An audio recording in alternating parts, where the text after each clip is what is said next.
Hi there, listeners of Accents, a podcast for literature, arts, and culture. I'm your host, Katerina Stoykova, and I have the pleasure of serving as the director of the Kentucky Book Festival, a program of Kentucky Humanities. The next installment of Kentucky Book Festival will take place on November 2nd at Joseph Beth Booksellers from 9:30 a.m. to 5 p.m.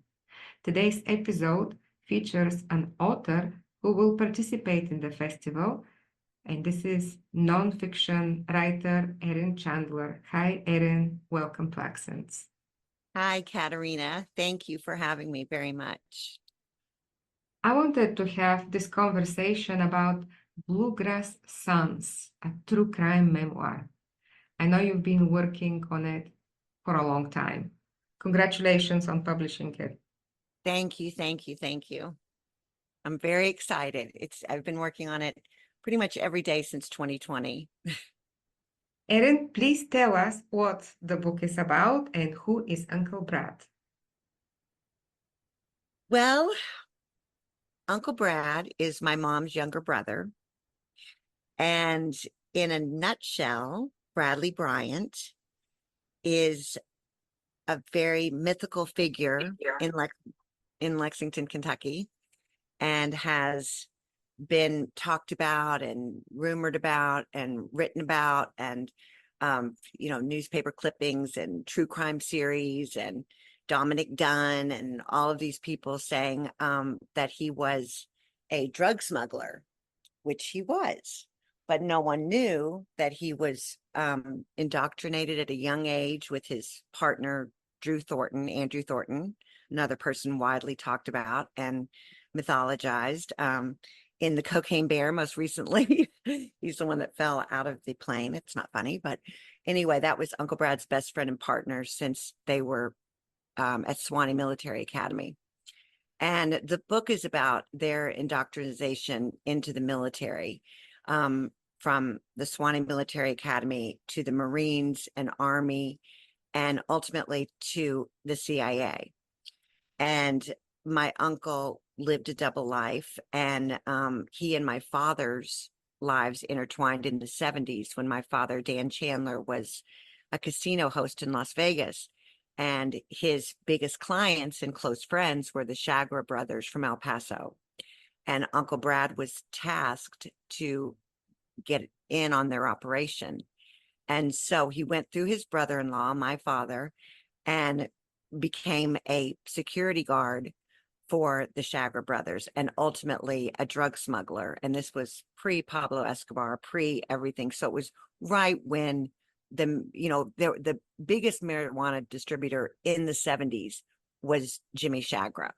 Mm-hmm. And Uncle Brad was flying to Colombia and back and forth for him and smuggling, and going to Guatemala and Colombia and doing all of this. And he also had a legitimate business, and nobody in the family knew anything about this. In fact, he didn't really talk about the operation until his 70s, until recently, until 2020, when I started interviewing him. And that's where the book started. But that's in a nutshell, what the book is about, is how their lives intertwined and how it affected both families. And, when there's a spy in the family that everyone loves. So how did you find out about this secret life? Well, as a woman and as a young girl, when I was hanging out with the Chagra brothers in Las Vegas, I lived every summer in Las Vegas since I was about 10 years old, in the casino, in different casinos my dad worked. And Uncle Brad would be out there, or we'd be visiting his big mansion in Philadelphia. And I never knew anything. I was more focused on other things. My brother, I believe, knew. His best friend was Leader Chagra. And it was always talked about, like, I knew Uncle Brad was a tough guy. I knew he was. It was always said up to my teenage and 20s, if anybody messes with you, Uncle Brad will get him, and my brother actually went to live with Uncle Brad. And I knew that this was going on, but I really had no idea about the drug smuggling. It was not on my radar. And when I went out into LA, people were wanting to write about him. And I said, this isn't about Uncle Brad. He's like, well, he's the most interesting character. And it just didn't hit me until some people, when I moved back to Kentucky, there was all of this false information about it. And then I started investigating, and I asked him if he wanted to interview and talk about it. And then I started, okay, this is my book. And then I started just going down every single, channel I could on YouTube and watching, about drug smugglers and about the CIA. And I talked to CIA expert Douglas Valentine, who wrote CIA and Organized Crime, and just learned everything, and then talked and interviewed about 30 different people, both lawyers in the case. Uncle Brad spent 10 years in federal prison. He was set up by another agent, and they wanted Jimmy Shagra had a judge killed. That's another had Judge John Wood murdered, and the hitman was Woody Harrelson's father, which is another strange, twist. And so the FBI really wanted Jimmy Shagra, and they knew that Bradley Bryant was connected with him. So when he was sent to prison on a drug smuggling charge, which he should have been out in 3 years or something, they kept him for 10 years, and they moved him 130 times. And the FBI was trying to find out what the CIA was doing. And he was silent for 10 years and silent for 30 years after, and never told on the bad guys, never told on the good guys. He was open with me because we've been very close, and we both kind of had this unspoken, we actually lived together at my mom's in North Carolina at a time I was moving back from LA, and he was changing, trying to establish his life after prison. And we were very close, but there was an unspoken thing that we both saw a lot of things, and we both knew a lot of things that nobody else did. And it was just an unspoken comfort level with him. And then he opened up and let you record him, put on the record, because you, Erin Chandler, are the historian of the family. Yes. Tell us about the process of interviewing him on the record.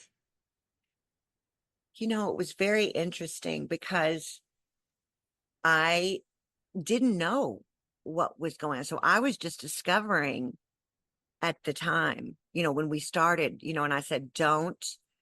And he's got, a wonderful sense of humor. And he's also very, kind of scary at points. You don't want to push him, but then he laughs easy, but it's just a very delicate balance. But I've always been very bold. I think I get that from my dad. And I was like, if I offend you, don't be offended. If you don't want to talk about something, don't talk about it. And he was like, I don't want to talk about that, and he would laugh. But then he was very serious, and he was like, I don't want to ruin anybody's life by doing this. And I've got to be very careful. And and he didn't name any names he didn't want to name. And I just went down the list of all the questions of what he was doing. And he began openly saying, he had to get in with my dad in Las Vegas. He had to find out what these contacts were. He spoke in very CIA speak, what these contacts were, which turned out to be the Chagras. And I had to get in with your dad, which I don't think was an accident, by the way, that they targeted Brad, knowing that his brother-in-law, the son of Kentucky Governor Happy Chandler, with all these connections, was dealing, because he was a casino host, with the Shagra brothers, and he was close friends with Lee Shagra, who he flew to the Derby. But Uncle Brad framed it. It was a very interesting process, because at first, he said that my dad had nothing to do with the operation. And years later, I was to discover through different interviews that my dad knew a little bit more than Uncle Brad was putting forth. But he explained to me about Colombia and flying the planes there and loading. When I was thinking of like Narcos and I was like thinking that these people were killing each other left and right, like in Ozark. I don't know if you saw Ozark, but all of these television shows. And he was like, no, they were just people. We just loaded up the product, did that. And I was like, did you ever see them kill anybody? And he said, them. He said, no, I never saw them kill anybody. He said, of course they had protection, they had guns and everything. But he said, I never saw them kill anybody. I never saw them kill anybody.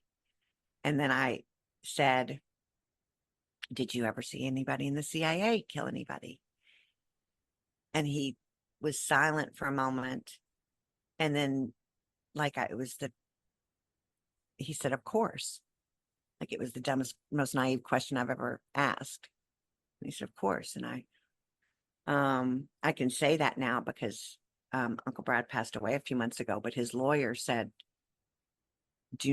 there's no statute of limitations for the CIA, for a murder. And you cannot say that. They'll go in, my 80-year-old uncle, he was just alive until a few months ago and died at 80 after a few strokes. But this was before I interviewed him, when he was clear as a bell and very anxious to finally talk about it. And he talked about Drew Thornton so much, and just like his, close best friend. And I knew things went south later, and they sort of went off, but he just talked so openly and warmly about those days at the Swanee Military Academy, and about, he just adored him. He just loved him, and he was his best friend. And I said, well, did you ever feel like Drew was dangerous? Which I found out later through my aunt and uncle when he was in jail. He did. And he said, no, I never thought that, even though he did, go rogue. Anyway, it was an interesting process all the way through, finding out these things, and him giving me a break when I would naively ask questions, and then start to get the full picture during the 7-8 hours of interviews and days as I researched. Is it your story as much as your uncle's story? Yes, it really is, because Uncle Brad was sort of the person that we would turn to in my whole life. My brother, when he was sort of acting out as a young preteen, he went to live with Uncle Brad, and he was a stable force in our life, and very close. I mean, my mom and her 3 siblings, Brad, Earl, and Lee, are very close. And when all of this was happening, I know it was informing what my dad did in his life, and what my brother saw and did with my dad and my brother Chan, Brad being Chan's hero, and my dad getting into this. My dad was part of it. And I was right there. My dad hid $1 million for the Chagra brothers in our walls of this little condo. When I was like, and I lived there I was there by myself, like all the time, and in this little condo behind the Hilton in Las Vegas. And my dad was just like his friend, Dick Crane, the lawyer and former FBI agent, who has a different opinion of my Uncle Brad. I interviewed him, and he just laughed, and he said, your father, I didn't know. He said, I don't know if he knew the extent of their drug dealing. He said, but there was no talking to your father. He said, your father was a hedonist. And he said, and I know he was just, if he got 20,000 off it, he was having fun. And it was the 70s, and his girlfriend, and they were flying back and forth. And it was just a wild, fun time, but it was dangerous. And as I, started interviewing other people besides Uncle Brad, and discovering the world that we lived in, and grew up in, it really has changed my opinion of who I am. In a way, reading this about the young girl who lives in a casino and everybody knows her name, and in a way, one might say, wow, what a amazing life, what an unusual story. And on the other hand, what about safety? and predictability. Yeah, there was no predictability. There was no safety. And probably why I've been so free. I remember my dad asking me when I landed in LA one time, I lived there for 25 years, but one time I landed after being somewhere with like $20 in my pocket.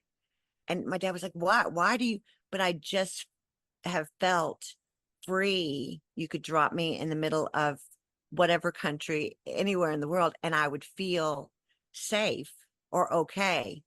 Naively, I'm sure, because it was always just I was alone, no mention of just flying everywhere by myself when I was 9, 10, when they used to put the little things in the, on your chest that you were flying alone. But also just making your way through the Aladdin Casino in 1972 by yourself, and the Caesar's Palace and the Sands and the Hilton, and swimming. And then, dealing with people like Benny Binion, who I discovered after researching, who was a friend of ours, and we were hustled off in the middle of the night to his, um, what do you say, to his breast, to help us and save us. I found out that he was a real Texas gangster, but my dad loved him. He loved my dad. And I'm reading things and I'm like, he used to bury people alive. He was the owner of Benny Binion's casino before he moved to Las Vegas. I mean, he was worse than the mafia. A lot of people in the mafia. And Dick Crane was like, oh yeah, he was vicious. And then I talked to Oscar Goodman, the mayor of Las Vegas, and interviewed him. And he was like, oh, Bennett, I love Benny. And I was at that table and we spent every day with him. And my dad sent my brother off to this ranch, for my brothers to learn how to ride horses at Benny Binion's ranch. And I was like, what is he going to learn as a wayward teenager from Benny Binion's ranch besides how to be a gangster in a way. What was it like to grow up with such a charming father? I talk to him out loud every day. I love my dad, and I were so close, and it was wonderful. Everyone loved my dad everywhere we went, whether it was football stars or presidents or the secretaries or the operators or the valet parkers, or everyone adored my father. And he was just fun, and he talked to us like adults when we were kids and tried to teach us lessons and wanted us to just get the most out of life and learn about everything and try to avoid all the pitfalls that he had. And he was, he put all of his attention and love into this. He didn't want to get a divorce. My mom, it was not the kind of life my mom wanted. And so they got divorced when I was very young and separated when I was, about 5 or 6 or something. But it was like growing up with a friend. But then at the same time, as I got older, it was him trying to be a parent. It was like, well, are you kidding me? What? And then my brother and I were both now, right? Yeah, exactly. Why start now? And it's like telling. So it was tough. It was difficult as I got older dealing with him because he was so stubborn. But it's still he shaped my life. I would never have it any other way on the planet. So much love. There is. Yeah, yeah. I love him. How did you keep all the details of the book straight? Did you draw a family tree? Did you have other visual aids? How did you keep organized? I sort of write in a more emotional way, reading out loud, reading the chapters out loud, and almost like it's a song.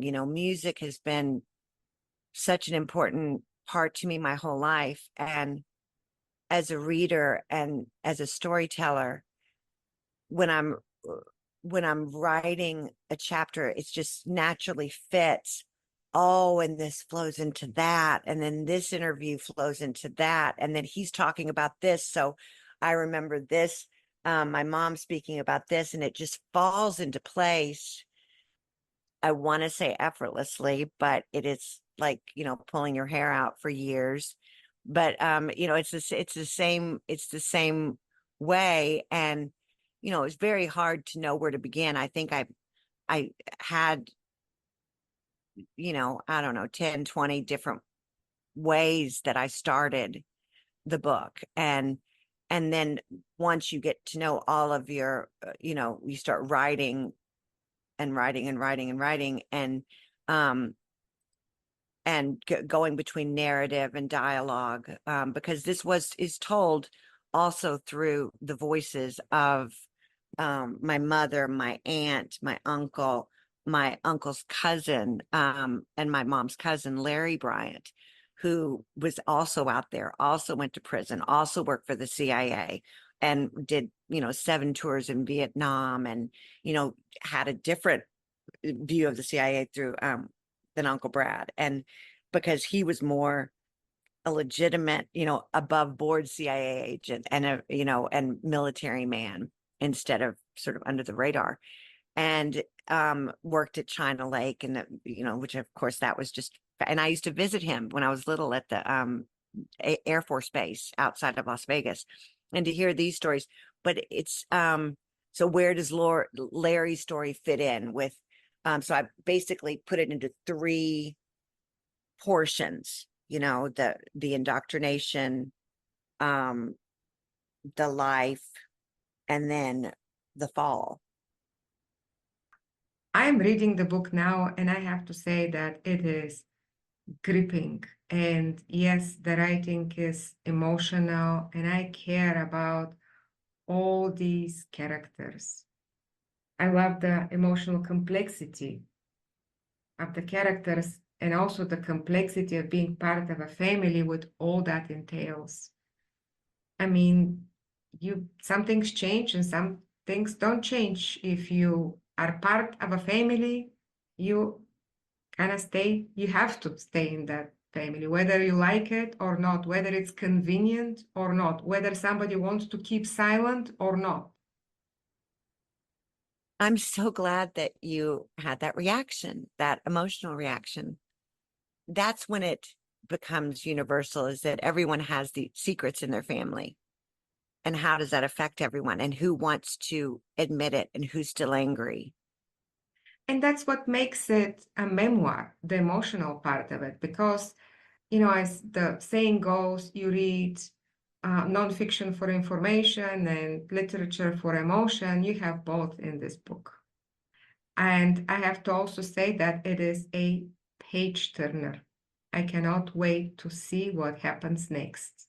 Oh, I'm so What does your family think of the book now that the story is not neatly tucked behind the Ouija board on the shelf? My mom is excited because she wanted the truth to come out. My aunt is excited.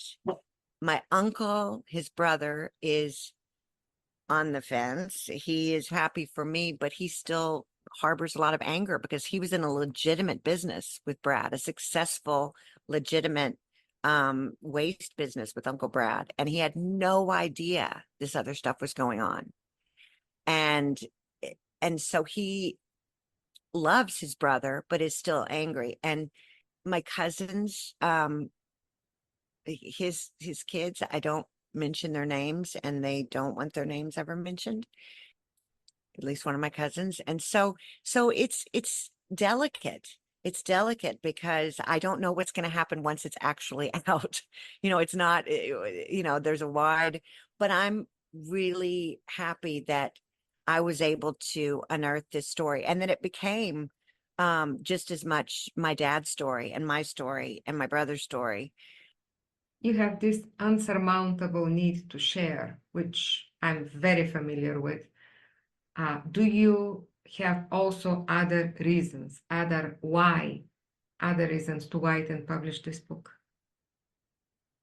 I was just reading something the other day, and I hope this is not true, but this is just a horrible thing to think about us writers, but in a way I feel like it is true. Joan Didion said, writers are always selling someone out, selling somebody out, which is a just terrible thing to say. And it's not selling him out, but if their story is your experience, if I'm about to write another book about another family, and it's hard when you only have what you have. It's like, and it was a delicate balance. It's about saying, am I exposing something nobody wants exposed? In fact, Larry Bryant said, I just don't know. He's got this big Southern accent, and he's on this court. He said, I just don't know. My grandmother had a saying that, if the cow patty is out there, it doesn't smell much, but if you take a stick and start stirring it up, it starts smelling again. And so, what do we do? Why are we telling these stories? I got tired of seeing on TV and documentaries and books. The book, The Bluegrass Conspiracy, is full of SHIT. It's full of BS. It's flying off shelves, and it is fiction about my Uncle Brad, about Drew Thornton, which she didn't know anything about my grandfather. She said that my great grandfather committed suicide, which he didn't. And then she talked about my brother and my dad. So yeah, there was a lot of setting the record straight. And I wanted to set the record straight. I had to take a lot of that out because I didn't want it to seem like I had an axe to grind. But at the beginning I did, before I was crafting what I could do my best at the perfect memoir, there was a lot of, jabs at, the false narrative that was getting around, that people were eating up, that didn't know any of the people. And so I went and interviewed all the real people, both lawyers in the case, Governor John Y. Brown, Jimmy Lambert, Anita Mann was a close friend of mine. All these people that were disparaged in the Bluegrass Conspiracy, I knew them. And I knew what was going on. And then when my uncle went undercover and wasn't close to these people, my dad was, and she said he was close to all these people. She didn't know my uncle came from a military family. I'm speaking of Sally Denton, who wrote The Bluegrass Conspiracy. She didn't know that my uncle and my mom's family is military from the back. She thought that she, chalked him up to, rich kids, which they weren't. He wasn't in that world. What did writing this book teach you about yourself? A lot. It is I'm almost just, now that I'm not in the grind of writing it and the grind of interviewing people and transcribing and searching and telling the story, I get glimpses that I didn't know myself at all, or why I became who I became. And a lot of it is positive, and a lot of it is sheer will of survival. I didn't realize how unsafe it was. And so at times I, am more angry at my father. I'm very, feel very bad about my brother, because I think, and I haven't even discovered, we may do a documentary based on the book, and I want to interview his best friend, Leader Shagra, because I don't know exactly how much my brother knew, because he died when he was 30. But I think I know he knew a lot more, and grew up seeing all of this. And it's really sad to me how unstable everything was.